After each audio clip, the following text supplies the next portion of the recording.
미국의 중앙은행 역할을 하는 연방준비제도가 금리 결정을 앞두고 있습니다. 트럼프 대통령이 기준금리를 0.5%포인트 이상 낮춰서 결국은 1%대까지 가야 한다라고 압박하는 동시에 트럼프의 경제 고문이 연준 이사에도 취임을 했습니다. 이른바 빅컷이 있을지 우리 경제에 미치는 영향은 어떻게 될지 알아봅니다. 알면 돈이 되고 득이 되는 시간 이주의 경제 정철진 경제평론가와 함께합니다. 어서 오십시오. 네, 안녕하십니까. 네. 우리 시각으로 내일 새벽 3시쯤이라고 하더라고요. 미 연준이 기준금리를 발표할 예정인데 지금 금리 인하의 완벽한 시점이다라고 트럼프 대통령이 연일 연준을 향해서 압박을 하고 있는데 네. 그 발언 잠깐 들어보겠습니다. I think you have a big cut because I don't think he can help but cutting. It's perfect for cutting. And the thing that he's hurting most is housing for people. But because we're doing well in everything, energy's way down, groceries are down, everything, almost everything is way down. But housing, because of the Fed, is not what it should be. 지금 기준금리가 4.25, 4.50 정도인데 이거를 네. 1%대로 낮추는 건 좀 너무 나간 것 같긴 하고 낮춰도 올려도 우리가 한 0.25 정도씩 이렇게 올리거나 낮추고 했는데 그것보다 큰 폭으로 내릴 수 있을까 싶기도 해요. 저는 내일 새벽에 있을 9월 FOMC 회의 결과에 0.25%포인트 금리 인하 정도를 예측을 하고 있습니다. 그런데 네네. 트럼프 대통령은 지속적으로 금리 인하를 강조하고 있죠. 그 이유가 뭐냐면 트럼프의 목표는 크게 미국이 영원히 풀 수 없는 두 가지의 숙제, 이 재정 적자와 이 국가 부채라는 두 가지의 문제를 해결하려고 하고 있습니다. 재정 적자와 무역 적자고 그 수단으로 달러 약세, 저금리, 그리고 관세 폭탄. 이게 큰 틀에서의 트럼프를 설명하는 거거든요. 근데 달러 약세도 지금 어느 정도 일어났고요. 관세 폭탄을 통해서 미국에 투자하는 그런 것도 이루어지고 있는데 단 한 가지, 예. 이 저금리, 금리 하락을 이뤄내지 못하고 있습니다. 그러니까 계속해서 연준, 중앙은행의 수장이죠. 제롬 파월에 대해서 정말 차마 입에 담을 수 없을 정도로 비아냥거리고 이제 조롱하고 있는 것이고요. 앞서도 이야기했지만은 본인 스스로가 빅컷이 있을 것이다. 마치 0.5%포인트 인하를 확신하는 것처럼 이야기했지만 결국에 모든 판단과 결정은 미국의 이제 중앙은행인 연준이 하게 될 텐데 인하는 일단 확실할 것 같고요. 인하 후에 또 점도표라는 것을 통해서 앞으로 올해와 내년에 금리 정책 나아가서 이제 기자회견이 있습니다. 기자들 앞에서 제롬 파월이 어떤 코멘트를 하게 될지에 따라서 향후에 금리 수준까지 좀 파악할 수 있을 것 같습니다. 고용도 더디고 지금 물가도 불안하고 달러 가치도 뚝 떨어지고 이런 미국 경제 상황도 고려가 될 부분이 있을까요? 네, 표를 좀 보면 좋을 것 같은데요. 이제 트럼프 대통령이 특히 화를 내는 부분이 작년으로 돌아가 보면은요. 네. 이제 11월 6일 날 대선이 있었는데 이제 그걸 앞두고 연준이 실질적으로 금리 인하를 단행합니다. 근데 보통 대선 전후로 특히 전에는 금리 결정을 잘 안 하거든요. 그러고 나서 이제 트럼프 당선이 확정되고 저 표가 나와 있네요. 12월부터는 단 한 번도 금리 인하가 없었던 계속 거예요. 동결이었어요. 예. 예. 근데 그 사이에 어떤 일이 있었느냐? 물가, 트럼프의 관세 폭탄에 대한 걱정들이 많이 있었지만 실질적으로 오르기는 올랐지만 우리가 관세에 대한 걱정만큼은 실제 오르지 않았었고요. 특히 이제 트럼프가 계속 강조하는 것이 고용이었습니다. 그게 뭐냐면 2월, 3월, 4월, 5월 올해입니다. 고용이 굉장히 좋은 줄 알았는데 이건 지금 미국도 논란이 되고 있는데 나중에 수정치를 계속해서 보니까 큰 폭으로 늘어날 줄 알았던 신규 고용들이 실제로는 마이너스였던 겁니다. 그러니까 어마어마하게 잘 나오는 줄 알고 있었던 신규 고용, 좋은 줄 알았던 미국의 고용시장, 노동시장이 막상 뚜껑을 열고 보니까 처참할 정도로 나쁜. 네. 그래서 이제 조작했다, 통계 조작의 이야기까지 나오고 있기 때문에 트럼프 대통령은 봐라. 지금 노동과 고용 시점을 보면 지금이 금리 인하해야 되는 것이고 물가 같은 경우에도 그렇게 많은 걱정을 했지만 본인이 이제 반값 유가라고 하죠. 유가를 그냥 처참하게 지금 떨어뜨려 놓은 겁니다. 네네. 그래서 이제 물가도 잡아놨기 때문에 마지막 남은 이제 트럼프의 퍼즐입니다. 이 저금리, 금리 인하를 계속해서 주장하고 있는 겁니다. 지금 미 연준 이사 앞서 소개해드린 것처럼 트럼프 대통령 경제 측근이 백악관 자리에서 겸직을 하고 있는 상황에서 그러면 연준 이사가 7명인데 이 중에서 공화당이 임명한 이사가 이번에 그 마이런까지 합하면 3명이고 네. 그러면 트럼프 영향력이 아무래도 계속 더 미칠 수밖에 없는 상황인 건가요? 네, 그렇죠. 이게 이제 트럼프 특유의 하나의 방법, 테크닉인 텐데 네. 연준은요 조금 복잡합니다. 가령 우리나라의 한국은행 같은 경우에는 뭐 주인, 뭐 최대 주주가 정부잖아요. 네네. 근데 연준 같은 경우에는 실제로 재무부가 최대 주주가 아닙니다. 뭐 특히 말하면 민간 가문들이 갖고 있는 그런 구성이고요. 연방은행이라는 것과 하여간 그 정점에 연준 이사회가 있습니다. 그 7명으로 결정된 이사회들에 따라서 판단을 하게 되니까 말을 계속 안 들으니까 제롬 파월 연준 의장이 그러면 내가 저 이사회를 직접 장악하겠다라고 해서 한 명씩 본인의 이제 사람으로 교체를 하게 되는 겁니다. 그래서 7명으로 구성되어 있는 그 연준 이사회에서 3명, 뭐 크리스토퍼 윌러 이사, 보우먼 이사, 그리고 1명 자리에 자기의 거의 경제 스승 스티븐 마이런 이사까지 집어넣고 3명이잖아요. 네. 그리고 뭐 여러분도 뉴스 보셨겠지만 리사 쿡이라고 하는 연준 이사가 주택담보대출 받을 때 일종의 뭐 권력의 지위를 남용했다라고 해서 이제 해임을 했는데 이거는 왜냐면 그것까지 날리고 자기 사람 꼽으면 7명 중 4명을 장악하니까 네네. 연준의 정점인 이사회를 장악할 수 있지 않겠습니까? 하지만 리사 쿡은 이제 해임을 일단 법원을 통해 가지고 거부가 돼 가지고 이번엔 아직까지는 남아 있는데 그런 방식으로라도 트럼프는 자기가 연준을 장악해서 자기의 목표인 금리 하락, 기준금리 인하를 이끌어내겠다라고 볼 수가 있어서 뭐 이번에는 3명이고 아마 이제 실제로 보팅을 하는 경우에도 이제 보면 연준 이사회 7명은 다 들어가거든요. 그 다음에 전체 연준 은행에 나온 뭐 우리가 말하는 연은 총재라고 하는 사람 중에서는 12명 중에서 5명만 투표를 하고 있어서 네. 결국 12명이 투표를 하게 될 텐데요. 이제 3명이 들어갔다라고 해서 막 뭐 이 셋이 막 해가지고 0.5% 빅컷을 단행하고 그런 것은 아니지만 이 쭉 과정을 좀 보면 트럼프 대통령이 이 금리 하락, 기준금리 인하에 얼만큼 진심인가 하는 뭐 그런 것들은 판단할 수 있겠습니다. 자, 그렇다면 일단은 0.25 정도 금리 인하가 예상되는 상황에서 한국은행은 어떤 선택을 할 것인가 싶습니다. 지난 8월에는 그 기준금리를 연 2.50%로 동결을 했었는데 당시 이창용 한국은행 총재 발언 잠깐 들어보고 또 예상해 보겠습니다. 서울 선호 지역의 주택가격 상승세가 지속되고 있고 추가 상승 기대도 여전한 만큼 수도권 주택시장과 가계부채 흐름에 계속 유의할 필요가 있습니다. 향후 정부가 추가적인 부동산 대책을 발표할 경우 동정책과의 정책 공조 필요성도 염두에 두고 결정하였습니다. 한국은행 금리로 집값 잡을 수 없습니다. 다만 한국은행이 지금 하고 있는 것은 유동성을 과다하게 공급함으로써 집값 인상 기대를 부추기는 역할을 하지 않겠다. 이 총재 최근에도 그 금리로는 부동산을 잡을 수 없다라고 다시 한번 강조를 했는데 그러면 다음 달 기준금리는 동결 가능성에 좀 무게를 두고 있는 건가요? 그런 것 같습니다. 이 발언도 그렇고요. 지금 이제 금통위원들, 네. 소위 말한 연준으로 따지면 연준 위원들이 나오는 금통위원들의 발언을 좀 봐도 실질적으로 이제 상당히 좀 독립성을 이제 강조하는 그런 측면이 있거든요. 이게 뭐냐면 보통의 중앙은행들의 역할은 2개입니다.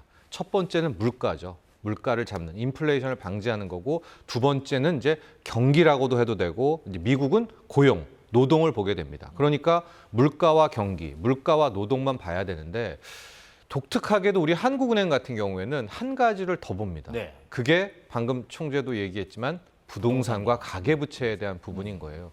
그래서 우리가 생각하는 것은 만약에 연준이 이번에 금리 인하를 하면 자연스럽게 한국은행도 뒤따라서 왜냐하면 지금 경기가 워낙 안 좋고 올해 뭐 성장률, 내년에 대한 성장률도 우려가 크잖아요. 그러니까 금리 인하를 자연스럽게 생각할 수 있을 텐데 지난달에 있었던 저 이창용 총재의 발언 또 최근에 금통위원들이 하는 발언을 좀 놓고 보면 금리 인하할 경우에 이 집값 상승과 또다시 영끌죠. 가계부채 문제를 진짜 걷잡을 수 없이 커질 것이다라는 말을 굉장히 우회적으로 하거든요. 네. 그렇다면 미국이 금리 인하를 하고 뭐 내일 새벽에 제롬 파월 연준 의장이 상당히 비둘기파적이라고 하죠.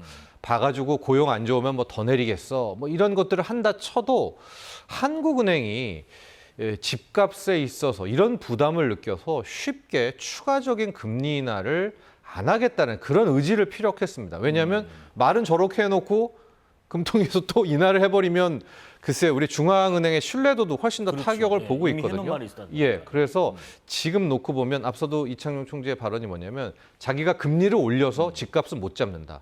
그러나 금리를 내렸을 시 나오는 파급 효과, 영끌족, 가계부채 또 집값 부채질 그런 이야기를 했다는 점은 의외로 우리는 상당 기간 동결로도 갈 수 있겠구나. 그것도 꼭 염두에 두셔야 될 것 같습니다. 참 우리만의 특수성인 것 같습니다. 네. 이제 물가와 경기 고용을 생각하는 것에 동시에 부동산까지 생각해서 가계부채 부동산 두 개 하나 더 있죠. 금리를 또 네. 판단해야 되는 부분요. 우리 증시 상황도 좀 살펴보겠습니다. 일단 코스피가 연일 사상 최고치를 기록하고 있는 와중에 뭐 가보지 않은 길을 개척하고 있다고 하더라고요. 오늘은 근데 12거래일 만에 네. 약간 하락 전환이 됐더라고요. 3,413 정도로 마감을 했는데 지금 미국의 기준금리 발표를 앞두고 영향을 미치는 부분도 있을까? 어떤 양상을 볼까 싶기도 해요. 그렇습니다. 이달 들어서요. 네. 아직 9월이 가지도 않았잖아요. 외국인 투자자들이 어제까지 우리 코스피 코스닥에서 6조를 샀습니다. 6조요. 네. 매수세가 정말 대단합니다. 대단합니다. 네. 물론 대부분은 SK 하이닉스와 삼성전자 두 종목에 집중이 됐었습니다. 대장주가 좀 이끌었군요. 그렇죠. 네. 특히 SK 하이닉스는 11거래일 연속 상승이라는 거. 오늘은 이제 하락을 했지만요. 네.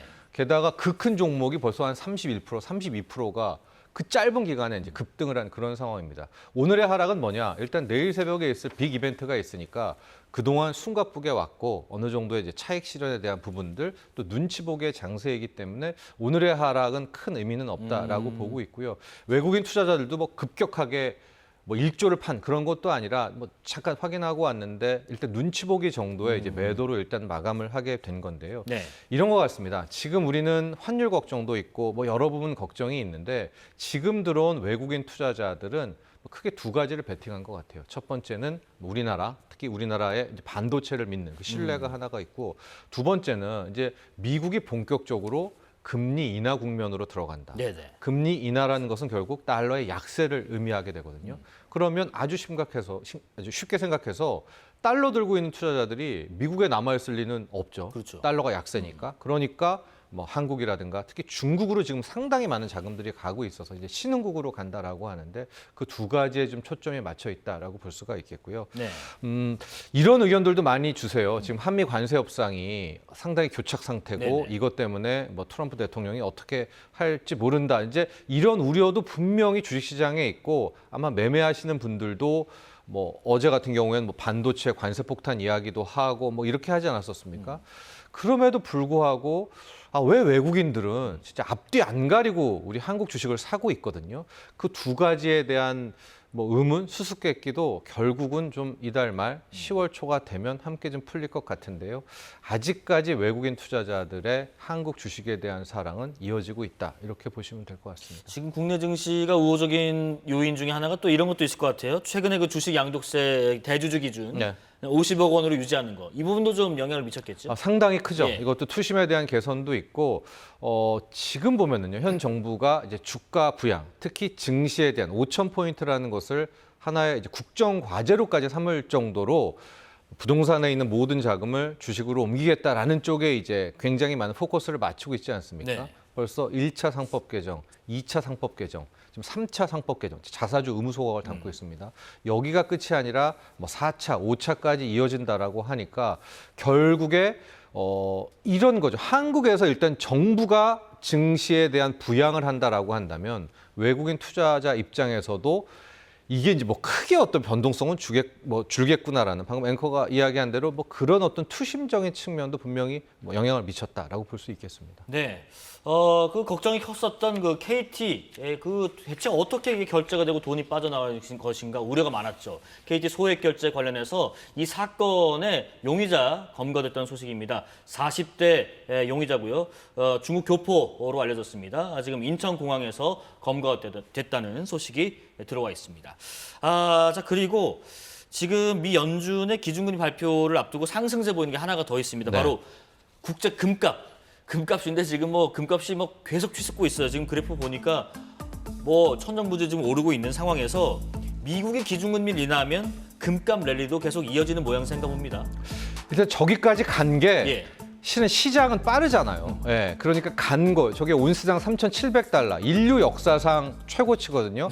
간 게 이미 연준의 금리 인하와 향후 본격적인 금리 인하의 기조를 선반영했다라고 볼 수 있을 것 같습니다. 그러니까 여기까지 일단 와 있고 이 다음에 내일 새벽에 나올 연준의 이제 발표들 또 정책들 점도표라고 해서 점이 어디에 많이 찍혔나를 통해서 올해, 내년, 후년에 연준이 생각하는 뭐 금리의 수준까지를 보게 되면 금값이 뭐 2차 랠리, 뭐 다음 랠리를 갈지 아니면 여기서 좀 멈칫멈칫하면서 좀 숨고르게 할지를 좀 지켜보지 않을까라고 보고 있는데요. 네.